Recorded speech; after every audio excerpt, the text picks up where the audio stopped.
At this point, I'm beginning to think that there is nothing chasing Tinubu. There is something chasing him out of AsoRock. Seriously. For a president who is supposed to be at home with all the myriad of problems confronting Nigeria, this man is always on the move. What is chasing him out of AsoRock? Is there anything in that place that makes Tinubu not to sit down for once? I mean, look at it yourself. Every month, every week, this man must find somewhere to go to. Meanwhile, there are problems at home that he's supposed to handle. Is that why he was elected? By now, I expected Tinubu to put a moratorium on traveling until the problem facing Nigeria is solved, because he cannot solve this problem from abroad. Tinubu cannot solve the problem at home from abroad, from flying all over the place. We have seen now that the so-called investors are not coming. He knows they will not come. No, but Barrister, when you say that there are myriads of problems in Nigeria, the president clearly told us the other day, look, my work here is done. The economy has stabilized. Insecurity, we have eliminated corruption. Insecurity is nowhere in Nigeria. So when the president has done his work, shouldn't he travel abroad for vacation? Did you believe him? No, but he said. What he said does not matter. Okay.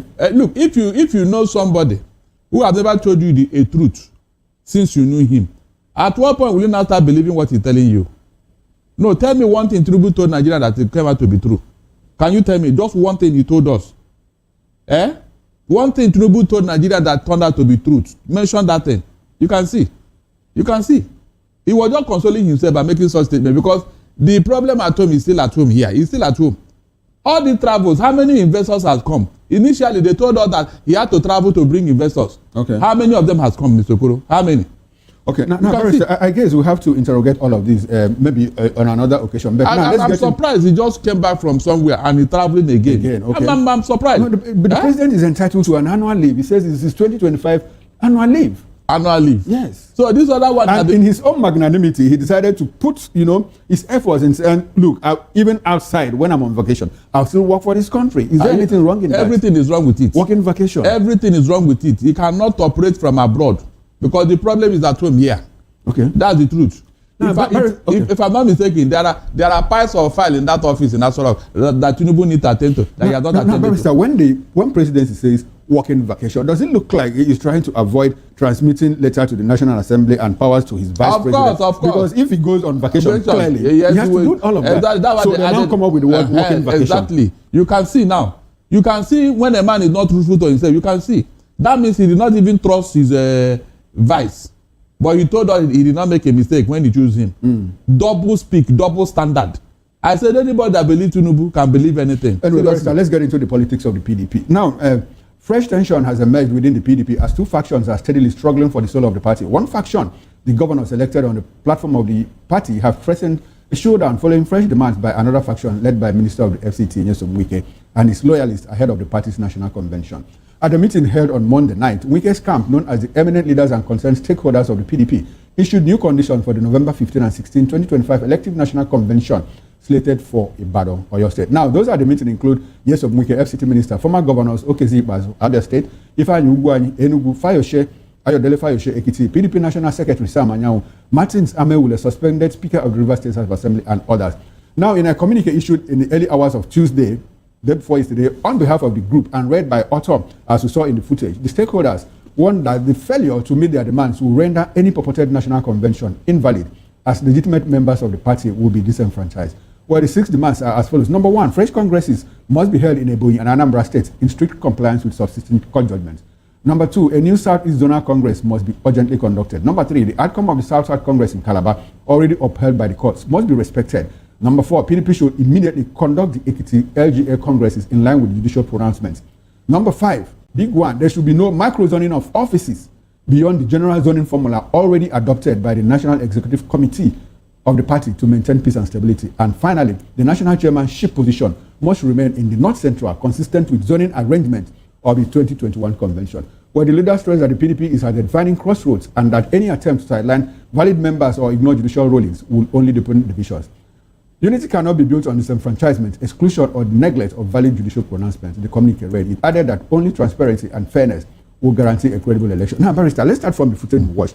That was the PDP stakeholders meeting, and the coat of arms of the Federal Republic of Nigeria was conspicuously displayed at the hall, and the monitor was in front of the participants. I know that, no, that's not a PDP facility, and let's assume that the minister hosted it in his cabinet, in his ministry's office. Should a serving minister use officialdom to engage in party business? You saw how the president hosted APC meeting in AsoRock the other time. What have we become, barrister, as a people? In fact, I thank God that Nigerians are witnessing what is happening, what Tinubu is using Wike to do. Because whatever Wike is doing today, politically, Tinubu is in support. He could not be doing all these things, and the Tinubu will just be looking the other side. And you are telling me that Tinubu is not concerned. After all, it's a PDP affair. No. He likes what Wike is doing. That's why he have allowed him, giving him all the privileges to be doing what he's doing. But unfortunately, like every other thing in this manner, it will boomerang, it will backfire. Mr. Okoro, did you ever believe that El-Rufai and Tinubu will quarrel one day? Okay. So I have told you, evil does not last forever. It's a question of time. Wike and Tinubu, they are going to expose themselves one day, just like El-Rufai is doing today. That is why I am not bothered. Whatever he is doing today is temporary. Okay. Yes. All right. All right. Now, barrister, let's get into the meat of the matter, because I mean there are many talking points. The group led by Wike has given their demands for Ibadan Convention to hold. Numbers 5 and 6 of those conditions seem to present total contrast. And does this speak to the intentionality of some elements to continue to cause problems in the party? Number 5 says, let the position of the national chairman of the party come back to North Central. Sorry, that's number 6. Number 6 rather. Yeah. But number 5 said, he spoke against microzoning. Microzoning, yes. So isn't that some form of contradiction? Exactly. Now, we want the chairmanship position to come back to the North Central, where it resided before EHRU was shoved aside by the Supreme Court, by the courts. Now, but we are also against any form of microzoning. So what does that tell you? What's the target? Who is the target? They want to cause confusion, simple. Okay. They want to cause confusion. And they want to make sure that Peter Obi does not come in. That's why they are talking of. Because when you say microzoning, it has to do with somebody from the southeast. No, it has to do with somebody from a zone in the south. Particular, yes. Or a zone in any part of the country. Because Wike have already threatened that they will not give Peter Obi such opportunity and all that he wouldn't want Peter Obi. So if they microzone it in the southeast, that means you are looking at a Peter Obi. Okay. Is that not the target? Now, let's look at it this way. In 2023, before the election, remember that it was zoning that pushed Peter Obi to Labour Party. Okay. When they refused to give him ticket in PDP. Now, there was a committee set up and headed by that autumn. The committee that was set up. The arrangement is that they should look at the zoning arrangement. And it was said that, Atiku said that, the zoning, if the thing is made open, he will come in. But if it is zoned to the southeast, he will step out. He will step aside. Wike, knowing that this thing will not favor him, he now said they should throw it open. Wike, with this same autumn, I don't know what is giving autumn. Okay. To be teleguiding him. I describe them as the G4. We used to be G5. Now Makinde has stepped out. Looks like Ayofayoshe is going to replace him because he will still pull out. Don't worry, he will pull out. Okay, beautiful. Now, when that did not work, and during this thing that was thrown open, Wike lost to Atiku. And thinking that Atiku would choose him as a vice, when that did not work, that was when he started to become a new crusader, a new moralist, a new champion of PDP. You can see human beings. You can see how they have started the same thing again. You can see. After the party have made their chairmanship to the north, Wike and his cohort are now saying that it must come to the North Central. North Central. That means they want to alter the equation. No, because why Nigerians are bothered is because this looks like double speak. The same communique where you said, take this thing to the North Central, and in another breath you are saying, please, we are against microzoning. And a lot of commentators on social media, even on traditional media, have said, looks like the Southeast is the main target of this attempt. I just told you now. And you also said so. Yeah, that's why. What is it about the Southeast? PDP leader, PDP stalwart the other day, showed me said that, that the Southeast, that the PDP has not treated the Southeast fairly, yes, exactly. so that they should take their presidency to the Southeast. Now, we are in a situation where, according to you, the same forces that pushed Peter Obi out of PDP have come back. Yes, exactly. What is it about the South? It seems the Southeast has not produced, who come to that, has not produced president, vice president. Does it fit into the conspiracy theory that the Nigerian state is against the Southeast Igbo producing a president until after 60 years of the war? No, you see, APC and their cohorts, they are afraid of Peter Obi. Wherever he goes, if they see anything that will favor Peter Obi, they will go and put a spanner in the Now, will it have made a difference if another person from the Southeast comes up? Is it about P2B or is it about the South? It's about P2B. Okay, not basically about the South. No, because they know P2B is a good product from the Southeast. Okay. That is why they are afraid, because if you zone it there, you know who will take it. Nobody will challenge P2B. Nobody will contest it with P2B. Okay. That is the fear. If you come to the Southeast today, P2B is the biggest pride of the Igbos. So anything politically, P2B must come first. And the Wike and his cohort, they know that the popularity of P2B is a very good weapon. Okay, now, Barrister, the point I don't want us to, couch this discussion around P2B. I want us to concentrate on the Southeast. The presidency. No president, no vice president. The last time the Southeasterner became vice president was in 1979, just 9 years after the war. And since then, not even the position of vice president has come to the Southeast. What is it about the Southeast that, about the Southeast? I said it is deliberate, Mr. Okoro.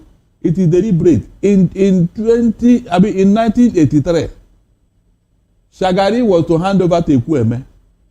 But when Buhari and his fellow travelers discovered that this is what is going to happen under PDP, they had to do that coup. And in an interview, a journalist asked Buhari, is it true that one of the reasons why you did that coup was because you don't want the Southeast to become the president? They said yes.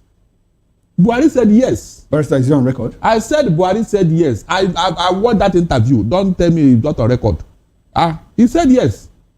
And he was not apologetical about it. This is not the first time. Remember, there was a time, a Southeastern, I think Dick also, was to become AU. Peter Ono. Peter Obi, yes. Was to become AU, what's it called now? Secretary General. What happened? Because it was in fact, it is on the lap of an Igbo man. On the lap, they placed it on the lap because of his experience and everything. All African leaders say it must be that man. What did the Buhari do? What did he do? He did not even choose a Nigeria. He went to Niger. Mr. Okoro, he went to Niger and brought somebody to come and take the position of a Nigerian. Now, ask me again whether that one is on record. Ask me. Which one is even worse? Is it the presidency he denied the Igbos, or this one that he went to go and bring somebody, a foreigner? These are the things that have been going on in Nigeria against the Igbo man, all because... After the war, at the signing of the armistice between Philip Effiong and Obasanjo, and the federal forces, the federal part, that the Igbo man will not be allowed to become president of this country until after 60 years. Have you heard that story before? Even if it's a story, nobody has made it public. Okay. But I know when Tafawa Balewa was dying, he said something like that in Hausa, and they have taken it up. Meanwhile, it was a misconception, because the only problem the Igbo man had was because he was alleged to have been the arrowhead of 1966 coup. Okay. But today, it has been debunked. Okay, now, Barrister, this is more than 50 years. This is more than 50 years. It has been debunked by even a Fulani man from the north. Babangida who wrote a book about and said a lot about the 1960s. Good. But I want us to come out of the war situation. Now, let's dwell on. That is the genesis of our problem. That's the genesis. Yeah, that's the genesis. So haven't we healed? Is it that the Nigeria of today has not healed? Because the Northerner is scared about the Igbo man. The Westerner is scared about the Igbo man. The Southerner is scared about the Igbo man. What is it about the Southeasterner? Mr. Okoro, does it still go back to the war years or what? You are an exceptional human being. As long as you are an Igbo man, not just in Nigeria, but in Africa, even outside Africa, you are an exceptional human being. The people that are attacking they know. They are surprised. In fact, they are more than surprised that the Igbo man is who he is. In terms of diligence, entrepreneurship, wisdom, intelligence. Is there any other thing, any other crime the Igbo man has committed except these things? Diligence, hard work, creative, independent-minded. Is there any, please, somebody should call and tell me that, yes, these are one single crime the Igbo man has committed in Nigeria, except these things. So, it has now become a crime for you to be hardworking, diligent, creative, intelligent. This is the only crime the Igbo man has committed in Nigeria. Any other thing, somebody should come and dispute me now. That's the only thing. Mr. Okoro, that is the only thing. Okay, right, and if you look around, it is playing out up to tomorrow. It is, go and see what they did with the War Museum in Omai. Go and see the creativity of the Biafran scientists. This thing baffled the whole world, not just Nigerian elites. They went there. Idiabo went there, and when he saw what happened, he was asking them to say, come, who are the people that did all these things? The elders looked around and said, look, this idea came with the war, and it had gone with the war. That's what they told him at that time. So it is the creativity of the Igbo man that is, the whole world is afraid of. Unfortunately, the Nigerian state they don't know anything, they don't learn. Okay. When the Second World War ended, America took all the German scientists who were producing all those deadly weapons for Hitler, okay, and took them to America. They now laid the foundation for American military might. Okay, you can see now. So, okay, it's easy to understand all of that. Now, Barrister, let's come back to the battle royale between the PDP governors and Wike camp. Who do you think would blink first? Because at first Wike said that the convention hadn't been scheduled. Now they are given conditions. Conditions like, okay, like we listed out. Does it look like they have lost grip, negotiating from a position of weakness and looking for accommodation? At a point, Wike said, look, the National Executive Committee of the party I'm a member, has never met, and we didn't discuss it, but the convention and all of that. Now, he has made a recant with his group, and they are saying, okay, let the convention hold on condition that this and this and that. Does it look like they have lost grip? Mr. Okoro, let me advise you now. Barrister, before you have your take, please, let's take a call. We have an incoming call. Good evening, and thanks for calling in. Your name and where you're calling from. Good evening, sir. It's a wonderful time calling. My name is Aina, calling from the US. Thank you, Aina. Go ahead. 1 minute. Now, please, I want your barrister. I will partially agree with him that Igbo, but that Igbo man has the greatest problem with Igbos are the Igbos themselves. Now, what was the problem of Peter Obi? Peter Obi problem was still from his fellow brothers, the Southeasterners. Even till today, and the Anambra governor Soludo is still against him, which is even his brother. So the greatest problem of the Igbo man is the Igbo man. So please, I will say the Igbo man is relatively impossible for us to unite for a cause, and that is why other regions and other political regions are exploiting us, knowing our weakness, money, greed, etc. So thank you very much. All right, thanks very much. Thanks for calling. We appreciate your call. You see what he said. Look. There is no environment where everybody will support you in whatever you are doing. Okay. Even in the Southwest here, some people are against Tinubu. True or false? Very correct. In the North now, are you not seeing what is going on? Are they not quarreling? Those things are just minor issues. We are talking of core issues like a conspiracy against a particular tribe. That is what we are talking about here.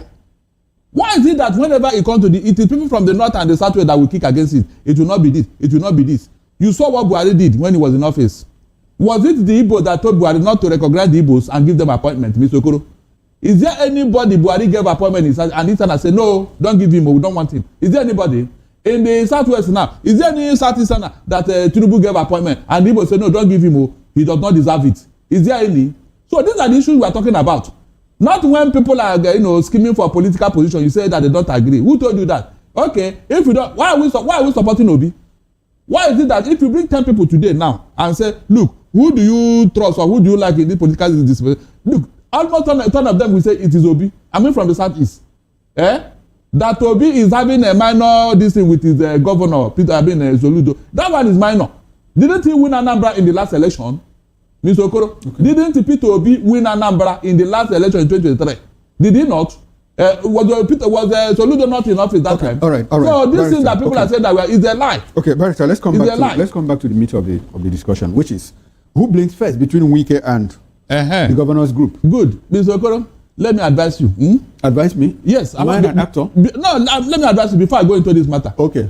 Never you in life be a weak man in any environment, in any situation you find yourself.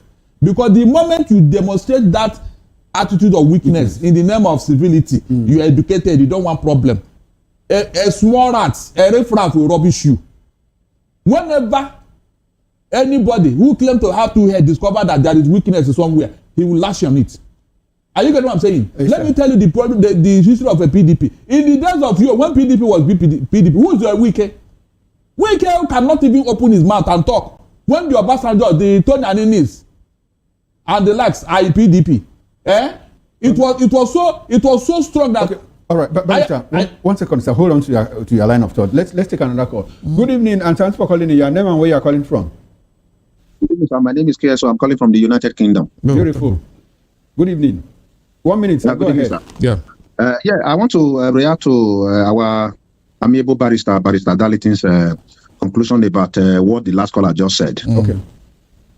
I want to agree with him. You see, what I don't want the Igbos to do is to subject their political freedom and their Republican way of living for mere political gains that will not advance their economic or political leadership progress. So to Barrister Darlington, you are actually very, very correct. You see, when people say the Igbo man is the Peter Obi's problem is the Igbo man is Igbo, the enemy of Igbo man is Igbo man. I don't succumb to that. I don't agree with that. Yes. The reason why I don't agree with that is this. You have people with differing opinion, differing interests. People will pursue their interests. What has helped the Igbo man is his Republican nature. Okay. And that has helped them. But that doesn't mean that at some point they cannot arrive at consensus to push for a political, to push for any agenda that will advance their economic progress. Economic progress. All right. Economic progress. Okay. That is very, very key. All right, and thank you very much. We appreciate continue with their nature, and God will continue to bless them. One day they will get there. Exactly. Thank you very much. I appreciate your time. Exactly, Mr. Okoro. Exactly, yes, because these Igbo people that they have been given appointment to use them against us. What happened? Did we kick against Dave Umahi's appointment as Minister of Works? When they want to use people who are not truly Igbos or who don't have the Igbo blood in them and all that, they will now use them against, and you now say the Igbos are fighting themselves. You can see, they will choose those who don't have the patriotic zeal of the Igbo man. They will use them against us, and you say that the Igbos are fighting themselves.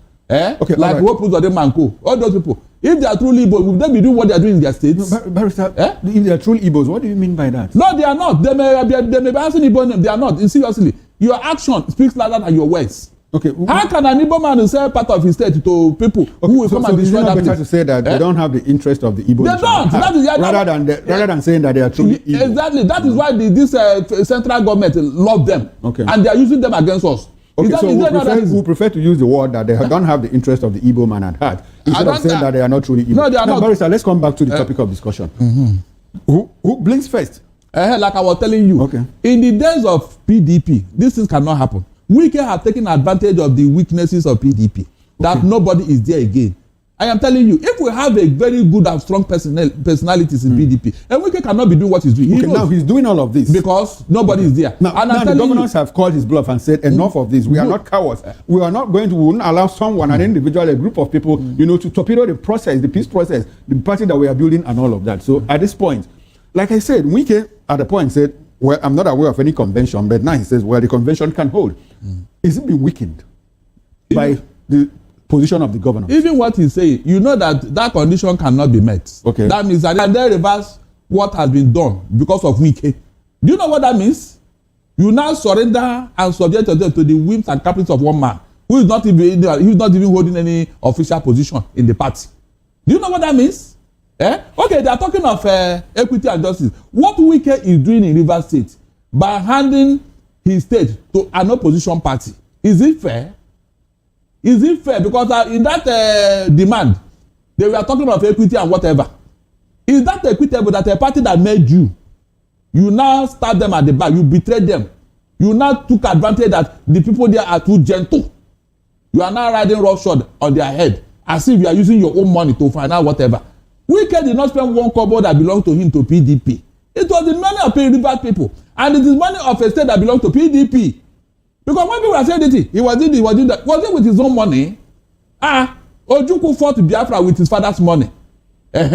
He's on record. Is Wike doing the same thing? Who was he before he became a political figure in Rivers State? Who was he? But Barrister, all of those things now are within the realm of conjecture. Now the fact remains that Wike is a power block in the PDP. It is because now the question is, do you think that the 10 governors will be able to overpower him? Let me tell you. Whether Wike like it or not, he will surrender to PDP. Okay. Yes. You see that coming. You see that happening. It must happen. Not if it must happen, because I don't see how they will now surrender to a Wike and his demand. But they have always done that. They have always done that. I don't think so. They have not. They have not. Whatever Wike have been doing is just like a temporary measure. He's coasting home with results. When the chiefs are down, Barrister, he's coasting home with results. He says, look, Sam Anyanwu, Sam Daddy is the national secretary of this party, and it came to pass. Because he says nobody will remove Eli Adamagun until his tenure expires. And it came to pass. No, that matter went to court. I hope you remember. To the court? Okay. It was the court. So who won? No, he didn't win. It was the court for whatever reason. But his candidate won in the court. The part remember that they went to court. Okay. But remember that party offices is an internal matter. Okay. I hope you know that. So yes, all these things he's telling you now. Who is the national secretary of the PDP as we speak? It's Sam Anyanwu. Whose man is he? Is it? Who's he man may is be a it? Wike. I don't know. He's a PDP man. Okay. I don't know of this Wike man. And Okay, he attended the meeting. He attended the meeting of the. But the chairman is more important than the. But the chairman was with the governors Uh-huh. at the Monday meeting. Which governors? The PDP governors that met, on Saturday, that met Saturday last week. That is the national chairman. So looks like. Do you think that they will be able to patch up this division within the PDP before the November 15th? Elective is going to be an elective national convention. So new officers will be elected. National secretary, national chairman, zonal chairman, and all of that. So do you think they'll be able to patch up all of this? That's why I call it battle royale between. I don't want to speculate what will happen or what will not happen because the PDP elders are there. Okay. And I believe that when the chiefs are done, they will take a position. Barrister, the elders have been there for the past how many years? Look, when the man. But the PDP has been in chaos. Mr. Okoro, in my play, they say when a man becomes too arrogant and too strong, the villagers will gather together against him and they will not make it. Okay. You remember Gulliver's travel? When the Lilliputians saw this giant of a man, they brought him down and tied him up. And the rest is history. So Wike is a matter of time. Okay, it's a matter of time. Yes, it will collapse. It's a matter of time. Let's see what happens. It's developing. Let's see what happens by November 15th and 16th. Like I will advise PDP. Look, elective national convention. Mr. Okoro, I will advise PDP at this point now that their gentility should be put aside. Okay. If there is no madman among them, they should go and hire one. Okay. Because in a village where there is no madman, that village have not grown up. It's just that whose family will bring that madman, because one day another madman will come from another village to enter that village. So if there's no madman to even deal with him, every day he will be coming to terrorize the village. So right now, since Wike has developed this arrogant behavior, I'm sure you are using the word madman advisedly. Now let's move on. Let them bring him. Now let's move on. Barrister Kwakwanso likely to go to APC. Did you see this coming? Rabiu Musa Kwakwanso likely to go to APC. He has been having meetings with Tinubu in AsoRock. And the moment he comes out from AsoRock, he criticize the president. But so, was it a smoke screen or what? Exactly. Even this one, you are in speculations. Okay. We don't know where the direction these things are going. We don't know for now. Because there are issues even with Kano and NNPP. There are issues. Is that not true? At a point, they said that they have suspended Kwakwanso. Okay. They have actions there. So the thing is not stable for now. That is why you see these political issues. I don't want to speculate what will not happen, because these people, they can change like a chameleon.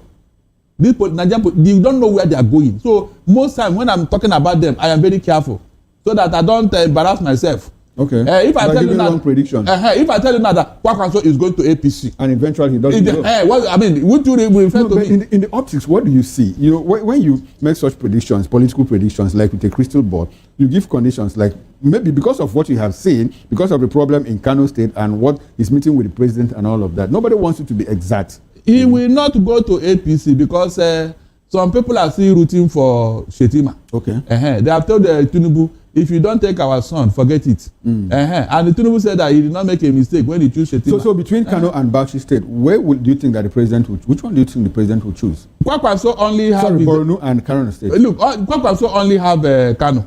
Okay. His political base is Kano. He doesn't have that influence in the whole of the north. That is unfair. And in fact, he's the only Hausa man holding sway now politically in the north. So you only have Kano.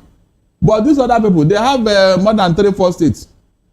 They can rally around and give Tinubu. So, but which other people? The Shetima and Co in Borno. In the northeast. Shetima is Kanuri. In the northeast now. Yeah, Shetima is Kanuri. So yes, Kanuri, yes, but he is welcome. Okay. Are you getting what I'm saying? From Filas, you remember the day they went to do meeting in Borno, and Tinubu's name was mentioned without Shetima. You saw what happened. They almost fling Gambije through the window. He had to run for his dear life. You can imagine that. Is that not a Filas? Are you not supposed to learn a lesson from there? So these are the issues. So at times, when you think you are too clever, somebody will tell you, look, I'm more clever than you. The Northeast have told the Tinubu, you either choose our son or forget it, our vote. So is he going to throw it away? The entire Northeast because of what's his name? Because of Kwakwanso Kano. Okay. Kano that the emirate is in turmoil.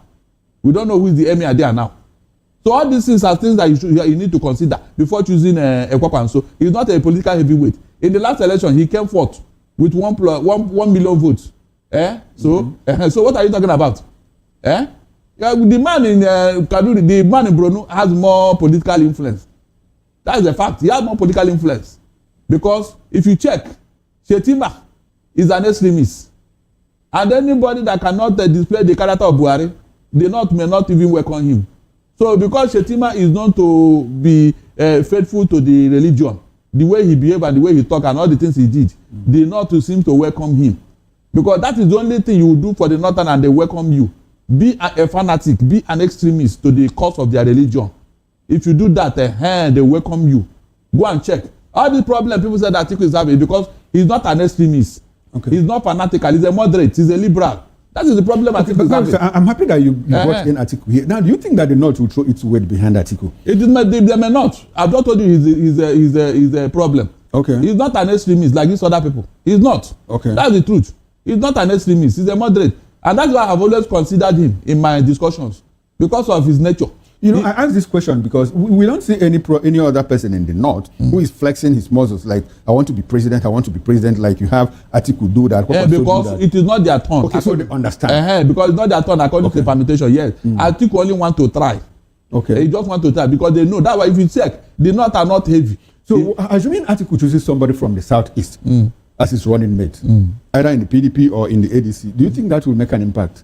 It will, but it depends on whom we want to choose. Okay. The person that the Southeast will see as their own is very important because apart from Peter Obi, I didn't see any other figure. Well, because of what they did to him in Imo State. Yeah, okay, yes, people must okay. Yeah.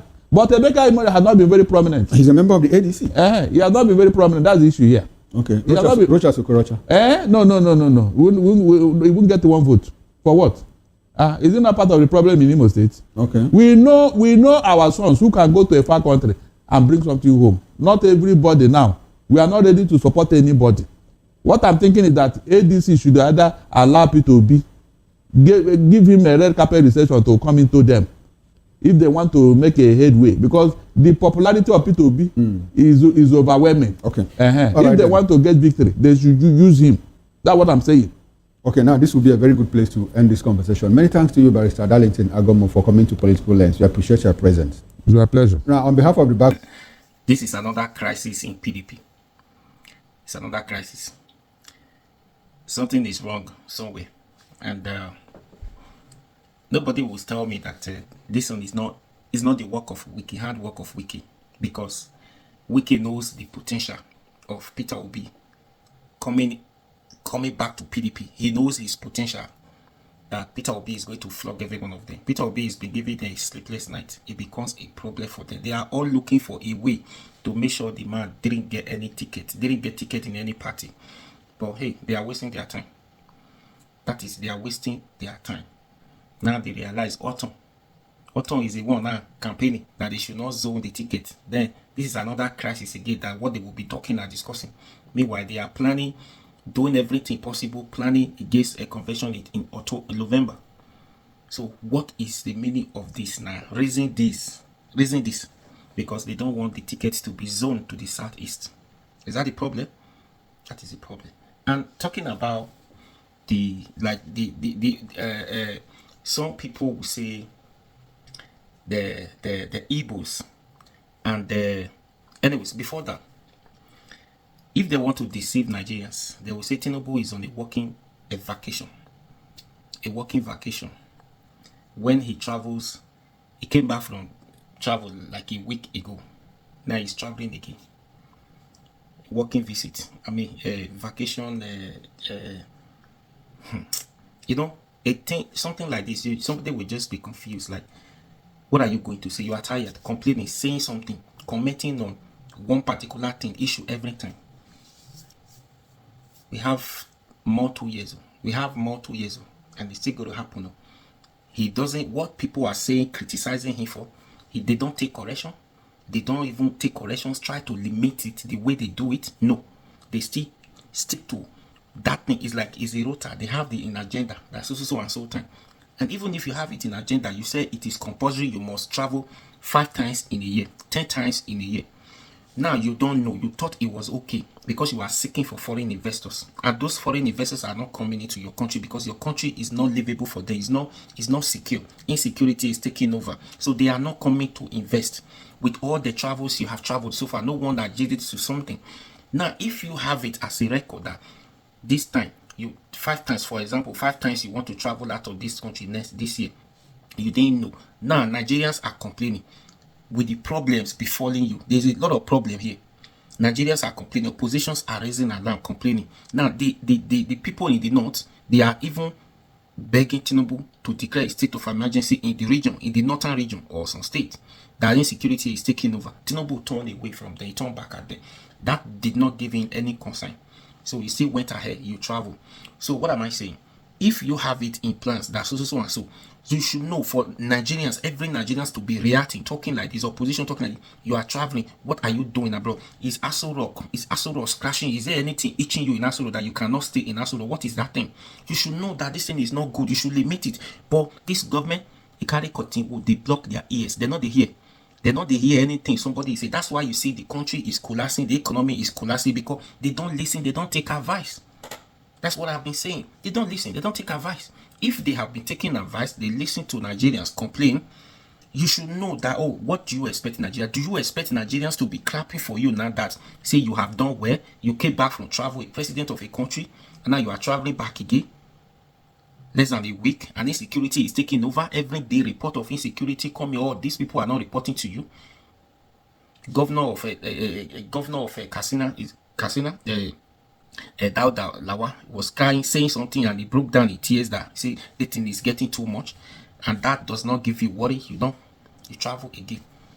This is what you get when somebody who does not have character, somebody who is not trustworthy.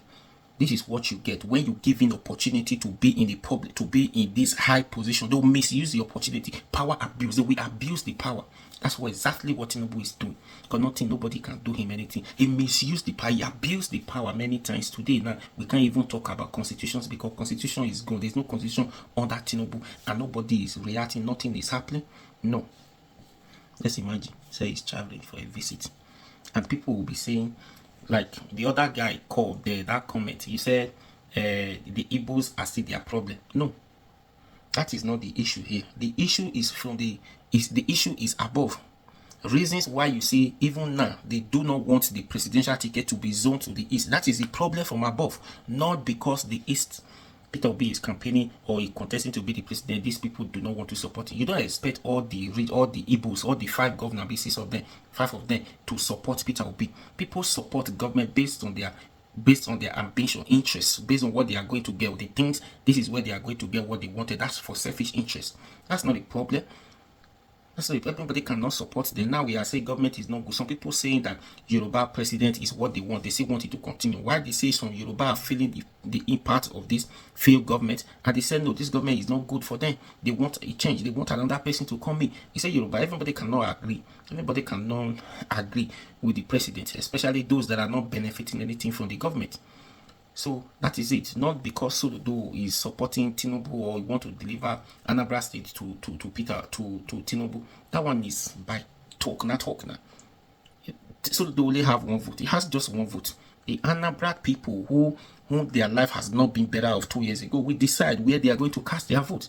Soludo, I have been saying, I keep on saying, in my state where I'm going to vote, where I will be voting on that day, Edo State, Okpebolo said he's going to deliver Edo State to Tinubu 2.5 million votes. He focused more on delivering that 2 million votes than the purpose of the governance that he's sworn to. Do you understand? That's what they are doing. So Okpebolo is not going to tell me who I am going to vote for because I am from Edo State and Okpebolo is a governor of Edo State, he's APC and he wants to deliver Edo State to APC. So he can't tell me. Even if he comes to fight, say I must vote for him, me and he will fight. Simple. Even if he comes to fight, say, hey, if you not vote for APC, me and you will fight. Me and you will get issue. I'm ready to get issue with you. We'll get issue, we'll fight. He not fit do me anything. So that's it. So it cannot. The same thing with hungry Nigerians. Okpebolo is not going to tell them who they are going to vote for. Soludo is not going to tell them Anambra who they are going to vote for. People are going to vote based on the doings of the president, based on what anything. Money is going to play a major role on the election. But some Nigerians are wise up. Anyways, we are watching. Tinubu, you go and come back. The problem is still here. You come back and solve the problem, not the one you use your mouth to tell the whole world that your government is doing where you can brag about what you say it with your mouth. It does not translate to the problem of ground. The problem is still waiting for you. Go and come back. You come and solve this problem. You say you can do it and you can pay for this job. Now they are giving it to you. Why are you running away from AsoRock? Chai. Anyways, please share this video, like, share, comment, and subscribe to this YouTube channel. Be your guy and a runner for me.